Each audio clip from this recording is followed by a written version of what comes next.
सोच रहे हैं, बोले आज मैं अपनी बेटी को विदा कर रहा हूं। आज मेरे घर में मेरी बेटी एक हिरणी के बालक की तरह खेली है। क्योंकि महाराज एक बाप अपनी बेटी को जब विदा करता है, एक बाप जब अपनी बेटी को विदा करता है तो उसके हृदय पर जो वेदना होती है उसे वो बाप ही समझ सकता है।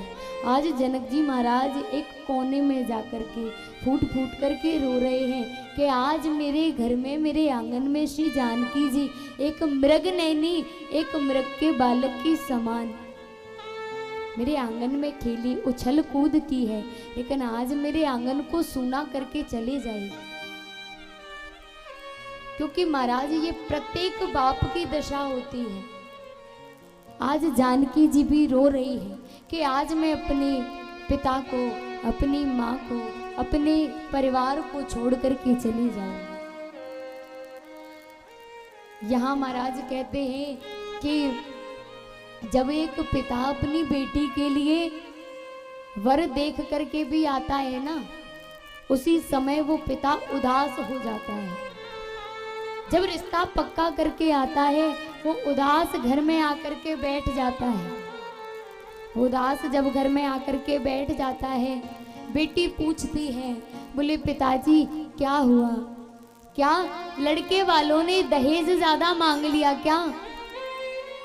तो यहाँ वो पिता कहता है कि नहीं बेटी, दहेज की मुझे कोई चिंता नहीं है, दहेज कि मुझे कोई चिंता नहीं है, लेकिन मैं ये सोच रहा हूँ कि आज के कुछ महीने बाद तू मेरे घर को, मेरे आंगन को सूना करके चली जाए।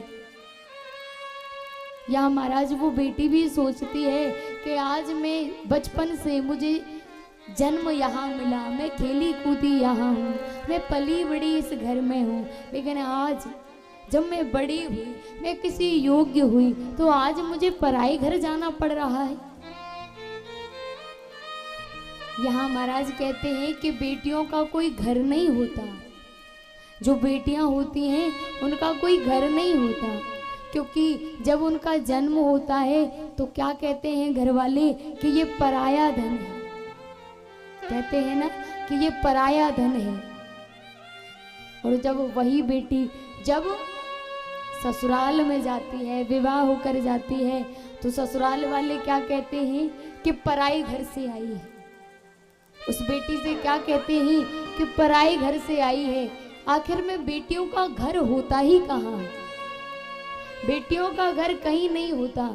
इसीलिए मेरा सबसे निवेदन है, जो भी बेटी होने पर जो दुख मनाता है ना, जो सोचता है कि परमात्मा ने हमें बेटा नहीं दिया, एक बात हमेशा अपने जीवन में याद रखना, आजकल के जितने भी बेटे हैं महाराज, वो अपने माँ बाप को कभी सुख नहीं दे रहे।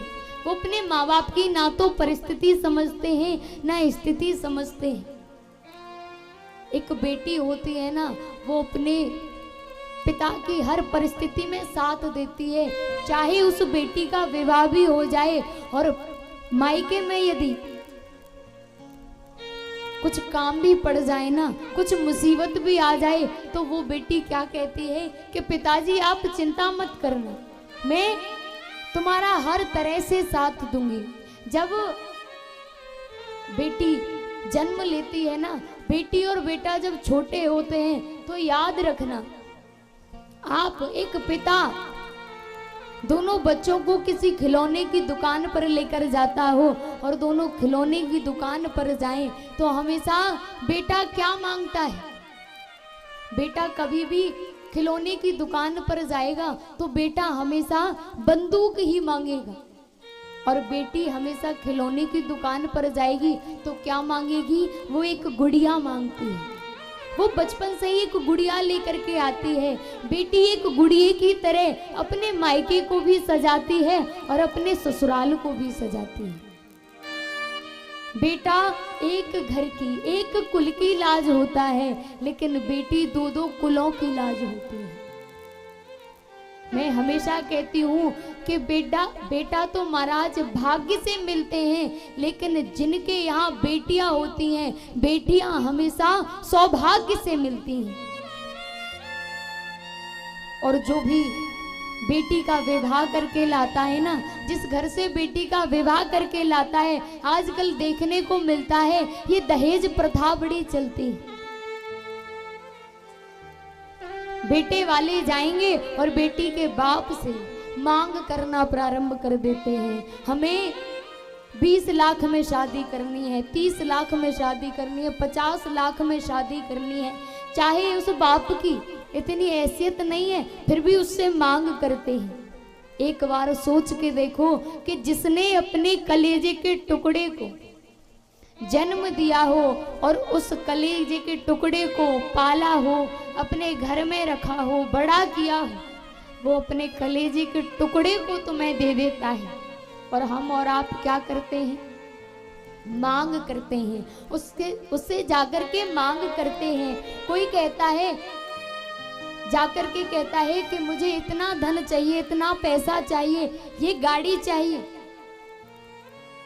जब वो बेटी भी विवाह होकर के आ जाती है तो उससे कोई गलती हो जाती है तो सास क्या करती है, तुरंत उसके मायके फोन लगाती है और उसकी माँ से कहती है कि तुमने अपनी बेटी को ये नहीं सिखाया, तुमने अपनी बेटी को वो नहीं सिखाया, तुमने अपनी बेटी को संस्कार नहीं दिया।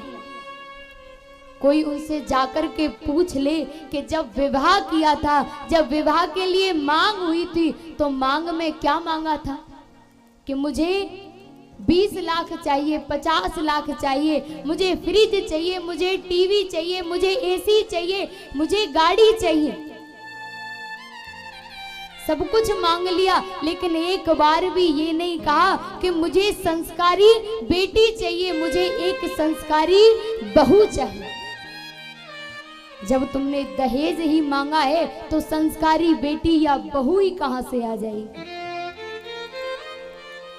तो मैं आग्रह सबसे करती हूँ, कभी भी अपने बेटे का विवाह करो तो कभी भी किसी से कुछ मांगना नहीं चाहिए। अरे जो भी देता है वो अपनी बेटी के लिए कम थोड़ी नहीं देगा। जो बाप देगा वो हमेशा ये चाहता है कि मेरी बेटी जिस घर में जाए वहां मैं धन धान से भर दूं।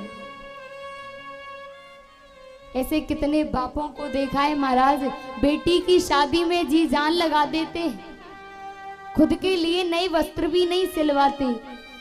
आज मेरी बात रह जाए, आज मेरी बस लाज रह जाए, मेरी बेटी सुख चैन से दूसरे घर में जाए, यही वो बाप सोचता है। लेकिन हम लोग क्या करते हैं, दहेज मांग करके एक भिखारी बन जाते हैं।